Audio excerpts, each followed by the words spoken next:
Ein wunderschönes Fahrzeug. Es ist sehr lang, es hat hinten eine Kabine mit drauf und es kommt durch dick und dünn 6x6. Hier ist Volker Green, ich grüße dich. Hallo, guten Tag. Ja, es ist ein MAN Cut 6x6, 9 Meter lang, mit einer FM2-Kabine, die völlig neu ausgebaut wurde. FM steht für Fernmelde. Für Fernmeldekabine der Bundeswehr. Das gesamte Fahrzeug stammt aus den Beständen der Bundeswehr und wurde so umgebaut, dass es für diesen Einsatz hergerichtet wird.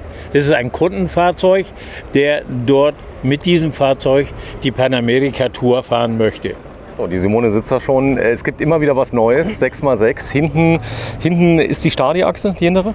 Nein, die Hinterachse ist eine Pendelachse mit sogenannten Schraubfedern. Speziell so für die Bundeswehr auch konstruiert. Diese Fahrzeuge können Sie auch nicht im zivilen Markt kaufen. Okay, das heißt, die können aber zugelassen werden für die Straße? Werden zugelassen für die Straße. Dieses Fahrzeug wird auch als Wohnmobil zugelassen. So, das Ganze ist ja sehr nachhaltig, muss man sagen. Die Fahrzeuge haben bei der Produktion schon alles erlitten, was CO2 angeht. Sie stehen hier, sie werden ausgemustert, aber sie finden unglaublich viele Liebhaber, weil sie extrem geländegängig sind und man kann durch Wasser fahren damit, wirklich sehr tief. Ja. Bis zu 1,40 Meter Warttiefe hat dieses Fahrzeug, so dass man im Grunde genommen bis zur Mitte des Rahmens fahren kann. Ja, hier ist Simone. Wir saßen im ähnlichen Auto. Kannst du dich noch daran erinnern, da war die Durchreiche für die Kinder nach hinten? Ja, das war witzig, das stimmt. Das stimmt. Und hier drin ist eine Kabine. Sie haben eine Fernmeldekabine. Das heißt, da waren die Funker drin.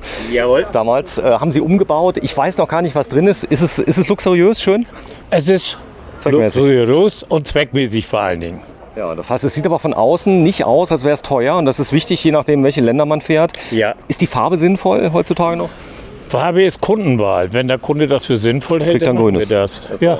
Weil ich habe jetzt welche gesehen, Babyblau, ja nicht irgendwie, dass man in die ich sag mal, aber grün sieht man im Wald nicht, oder? Nee, so schnell nicht. Und für eine Panamerika-Tour finde ich die Farbe schon in Ordnung. Okay, ja. So, wir zeigen das mal. Er braucht ein bisschen Sprit. Ich glaube im Gelände 1 Kilometer, 1 Liter. Na, so schlimm ist es nicht. Also wir sind hergefahren und liegen zwischen 30 und 36 Liter. In den Kasseler Bergen hat er 36 gebraucht, auf ebener Strecke braucht er 31. 31, hier ist er. Also es ist wirklich ein Fahrzeug. Ihr habt jetzt einiges modifiziert am Motor auch schon? Nein, am Motor haben wir nichts modifiziert. Der Motor ist so geblieben, wie er war. So, MAN, hier vorne steht es drauf. Oft gibt es hier als Viersitzer vorne. Was hat er? Der hat 3 Sitze vorne und hat 3 Einzelsitze. So, also er ist zweckmäßig umgebaut worden mit allem drum und dran. Man kommt nicht mehr so leicht ran an die 6x6, oder? Nee, das ist schwierig geworden. Wir haben noch ein paar, aber das wird dünn. Wird dünn langsam. Ein paar Stück hast du noch. Ja. Cool. So, Tankgröße, was ist hier drin? Tankgröße, der hat 300 Liter Normaltank und 900 Liter Zusatztank. Nochmal, er hat 1200 Liter Volumen. Ja. So, das sind 2400 Euro. Nicht schlecht, die muss man erstmal haben. Aber der Vorteil ist, du kannst da tanken, wo es günstig ist, oder? Ja, genau. Er kann nach Slowenien fahren zum Tanken. Tunesien soll es günstig sein. Tunesien soll es günstig sein. Das Ersatzrad, das kann auch hier, ich sag mal, relativ leicht abgeladen werden. Ja, dafür ist ein Kran da. Das sehen Sie auch, der Kran, der wird ausgeschwenkt und daran wird das Reserverad runtergelassen. So, jetzt bin ich mal sehr gespannt. Das Spannende ist natürlich das Sonnendeck. Das habt ihr ausgebaut. Komm, wir gehen mal hoch, Simone. Also das ist auf jeden Fall auch einmalig, haben wir jetzt noch nicht gesehen. So ein Sonnendeck ist natürlich genial. Oben drauf, das ist drauf. Das Ganze ist sturmsicher, aber man fährt ja damit durch die ganze Welt. Man kann auch damit durch die ganze Welt fahren. Die Panamericana, wenn du mich da mal kurz aufklärst, die startet wo, die Strecke? In Alaska und geht bis Feuerland. Bis Feuerland, ja. Durch Stock und Stein. Durch Stock und Stein über alle nordamerikanischen, mittelamerikanischen und südamerikanischen Länder. So, hier vorne siehst du, das ist die Luke, das war mal der Gefechtsstand vorne. Ja. So, das ist heute ein Fotostand, oder? Das ist ein Fotostand. Oder man kann da auch die Titanic-Figur draus machen. Die Titanic kann sich draufstellen. Aber du bist doch über allem hier. Wenn du hier mal drauf guckst auf der Strecke, das ist schon schön, oder? Das ist schön, richtig herrlich. Und man fühlt sich gar nicht, ich sag mal, unsicher hier auf der Plattform. Das finde ich so. Es ist also eine Plattform, das ist ein Paar, die mit einem Kleinkind das machen wollen. So für 3 Personen eigentlich, 2 Erwachsene, ein Kleinkind. Oh, das hier ist so eine Übungsstrecke. Ich glaube, das ist noch Streichelzoo gegenüber dem, was der kann, oder? Ja, das ist Streichelzoo, das stimmt. Da vorne wird nämlich gefahren, auch ein bisschen Anspruch. Hier ist eine Box drin, was kann die? Was da drin? Das ist eine reine Staubox, da soll der Grill rein und die Prosecco-Kühlbox. So, das ist ein Stromaggregat. Das Stromaggregat. Auch von der BW? Auch von der BW, genau. Ja, es ist cool. Es kommt eigentlich, das heißt, ihr habt vom Aufbau her gar nicht so viel umgebaut, oder? Naja, also die Kotflügel, der Zwischenrahmen, das Deck und so weiter, das kommt schon von uns. Also alles. Ja. Gar nicht Der- so viel. Gar nicht so viel. Ne? Der ist ja normalerweise ist der sehr starr. Der LKW-Rahmen drauf, oder? Nein, das ist nicht so. Der hat einen starren Rahmen, das ist richtig, aber er ist sehr verwindungsfreudig. Das heißt, er muss einen unheimlich guten Zwischenrahmen haben, damit die FM2-Kabine nicht platzt. Okay. So, was ist das für ein Material, die FM2? Außen? Außen Aluminium, ist Sandwich-Bauweise, ist eine Zeppelin-Kabine. Ah, okay. Klasse. Was ist da drunter, unter dem?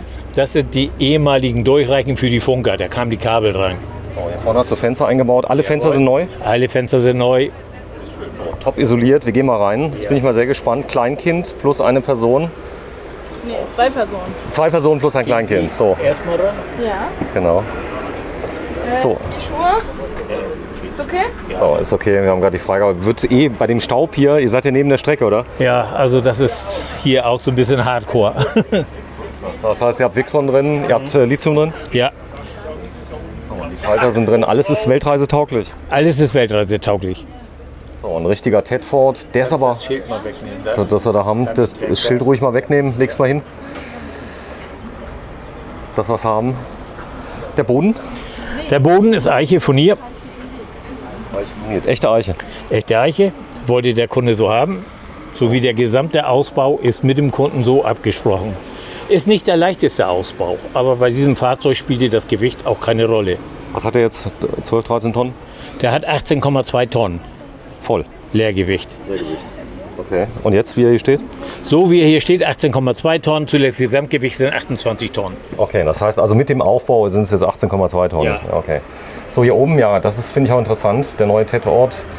Kühlschrank mit Ofen, mit einer, ich sag mal, Gefrierschublade. Gefrierschublade, richtig, für die Steaks, darf nicht fehlen. Einfach rausziehen, Schublade. Die ist zum Gefrieren, weil wenn es ja unterwegs geht. Ihr habt Solar auf dem Dach? Ja, Und das Ganze ist klein, aber fein. Aber es ist so, ich sag mal, das ist was ganz Außergewöhnliches hier. Das heißt, also ich sag mal, Raumnutzen, darüber reden wir jetzt glaube ich nicht, oder? Das von der Länge her? nee, also wir haben eine Innenlänge von 4,20 Meter und eine Breite von 2,10 Meter und eine Höhe von 1,96 Meter. Okay. So, aber es passt halt gut drauf. Die Gesamthöhe vom Fahrzeug 4 Meter jetzt? Die Gesamthöhe vom Fahrzeug ist 3,86 Meter. Okay, das heißt, man kommt noch überall durch. Aber ich glaube, da wo die hinfahren, ist nur das Wichtigste, glaube ich, Brücken muss man beachten, oder? Ja, sonst muss man Brücken umfahren. Ja, das passiert auch schon mal. Ja. Einfach durch den Fluss fahren. Ja, genau. Was mir besonders gut gefällt, ist hier diese Steinoptik. Dieses, ja. Was ist das für ein Material? Das ist aufgeklebtes Kunststoffmaterial. Okay. Ja. So, hier vorne hast du einen Gasgrill mit drin. Da ist der Kühlschrank. Mach mal bitte auf, dass wir da mal reingucken können. Also das wäre jetzt für die große Reise, die mit drin ist. Dusche darf natürlich auch nicht fehlen, die ist auf der Seite. Auch drin. Interessant sind noch diese Knöpfe hier, wie funktioniert das? Ja. Ah, okay. Ah, die ziehen sich zu, oder? Ja. Also, ja. Wichtig ist, während der Fahrt darf ja, glaube ich, auch bei härtester Belastung nichts aufgehen. Nichts aufgeben. Das ist wichtig. So, Toilette mit Dusche. Auch sehr pragmatisch. Vorne hast du eine Edelstahlwanne. Interessant ist vielleicht der Duschvorhang, wie der zugezogen wird. Das ist auch etwas, was nicht alltäglich ist. Ach, beide? Auf beiden Seiten? Ja. Das habe ich noch nie gesehen. Na, siehst du. Das ist ja sensationell. Das heißt, du ziehst einmal auf beiden Seiten jetzt Ja. hoch. Ja. Warte, ich muss das noch einmal kurz zeigen. Das ist ja unglaublich. Also auf beiden Seiten geht es dann runter. Ja.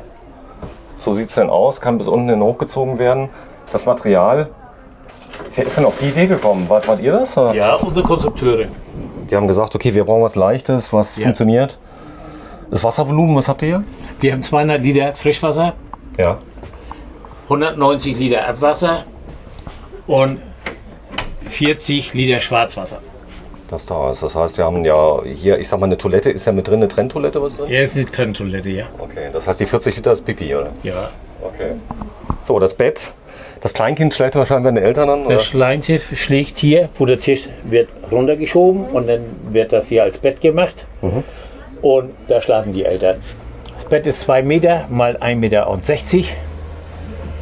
Was natürlich toll ist, ist hier die Eicher-Optik durchgehend. Das ganze Furnier, ihr habt es aufgefillert hier. Ja. Boah, ist schon handwerklich schön. Ne? Handwerklich ist das gelungen, ja. Absolut. Also das sind alles so Kleinigkeiten, die nicht auffallen. Das Dekor ist durchgehend, von vorn bis hinten. Dann auch die Bettqualität, lass mal gucken. Dicke Matratze. Die hat, glaube ich, unten das System mit drin mit Holz. Aber der Schlafkomfort auf so einer dicken Matratze, ihr lasst die extra herstellen, oder? Jawohl. Das wird von uns so vorgegeben. So, und dann Hartglasfenster mit drin. Was ist hier drin? Extrem? Extrem. Die sind gut? Ja, denke ich. Funktionieren. Was mir auffällt, keine Dachluke. Die Nein. war nicht gewünscht wegen der War Höhe? nicht gewünscht. Okay. Auch wegen Einbruch von oben und so weiter, wegen der Sicherheit. Wenn man in Panamerika fährt, ist man auch sehr sicherheitsbewusst. Ist das so? Passiert da schon mal was? Könnte schon mal was passieren, ja. Könnte was passieren. Aber ich glaube, diese Fahrzeuge hier, das ist natürlich klar, wenn du da ankommst. Keiner an. Fast keiner. Ich glaube, das sind so eher die normalen VW-Busse, die fahren, ja. Die Panamerikaner. Was hat der vorgesehen an Reisedauer? Was denkst du, wie lange braucht man dafür? Also er hat vorgesehen 12 Monate. Also 12 Monate kann er sich das mit seiner Frau erlauben. Können sie sich wahrscheinlich länger erlauben, aber 12 Monate haben die eingeplant und das braucht man auch. Stell dir mal vor, du wärst ein Jahr auf Tour mit so einem Fahrzeug. Ich habe gesehen, Umstellung. da ist jemand aus deiner Familie, der hat einen Führerschein. Ja, Deine Tochter. die Tochter, die fährt das Ding gerne. Die fährt das Ding gerne. Sie ist auch hergefahren, hat sie gesagt. Du würdest dich das trauen zu fahren direkt? Nein. Sie wird dir zeigen, wie es angeht. Einen Führerschein erstmal haben dafür. Cool. Ja. Preis ungefähr komplett, was kostet sowas? Komplett, das gesamte Fahrzeug liegt bei 250.000. Ja, komplett, mit dem Komplett, Ausbau. komplett so wie es hier steht. Okay, so dann einmal Mit derselbe tanken. Rad. Das Coole ist natürlich, selbst wenn jetzt natürlich der ein bisschen Sprit nimmt, bei dem Tankvolumen, das ist ja auch im Vergleich zu dem, was du hast, je nachdem, wo du auftankst, ist das vernachlässigbar. Heißt 1200 Liter, das ist, da kann man schon mal günstig tanken gehen. Ja, das lohnt sich ganz bestimmt. Wenn man eine günstige Tankstelle findet, ist das gut. Komm, wir gehen nochmal raus. Also ich finde es sehr gelungen. Hier vorne ist noch, komm, wir zeigen nochmal ein, zwei Schränke hier drin. So, dass wir das sehen und hier ist nochmal ein Schrank drin. Ja. Also Platz hast du genug, Platz hat man ja. Hier sind ja auch oben noch die ganzen Schränke. die da sind. Ja. Und hinten sind noch Schränke. Und hier unten drunter kannst du noch Staufächer belegen. Ja toll. Wie lange habt ihr dran gearbeitet an dem Fahrzeug? Also dieses Fahrzeug wurde in 6 Monaten gebaut. 6 Monate Bauzeit. Und geht jetzt demnächst auf Reise. Ja, es soll im September verschifft werden über Halifax, dann die Alaska-Tour nehmen und von Alaska runter nach Feuerland. Sehr schön. Vielen Dank fürs Einschalten. 17. Juni 2022, Abenteuer Allrad. Diesmal bei brütender Hitze, kenne ich gar nicht. Das letzte Mal war so kalt. Ja, das stimmt. Tschüss, danke. Tschüss.